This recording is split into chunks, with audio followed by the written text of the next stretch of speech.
Hello everybody, welcome back to my YouTube channel. So guys, in this video I'm gonna be showing you how to fix could not find users on Snapchat. So guys, if you try to search any of the user and it's not working and you are seeing that no result option, then I'll show you how can you fix it.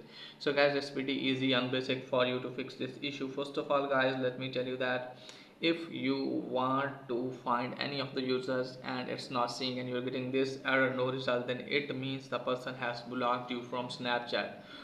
Okay guys, the other thing is guys, if he has deleted his account from Snapchat, maybe that's why it's not working and you're getting the error like this. Okay guys, if this isn't the case guys and still you're getting this guys, then what you have to do guys, just simply have to close this page. Now from here guys, what you have to do is just simply have to locate for the Snapchat app. So let me search for the Snapchat app guys. Here it is guys, tap on that. Now from here guys, you have to tap on your profile at the top left corner. From here guys, what you have to do is just simply have to open the setting first. Now from here guys, what you have to do is just simply have to scroll it down a bit. Now from here guys, what you have to do is just simply have to write I spotted a bug. You can see guys, tap on that.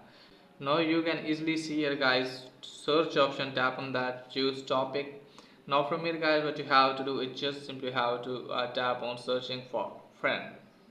Now after that guys, you have to write that hello Snapchat team, I want to add someone. When I write the username of that person, but person is not showing and it's getting that no result. Okay guys, so you have to write these things and just simply have to add the attachment. So put the screenshot of your error, then tap on submit. And after that guys, your request will be submitted and hopefully your problem will be fixed too. So that's pretty much for today's video. If the video is helpful, please like and subscribe my channel. Thanks for watching.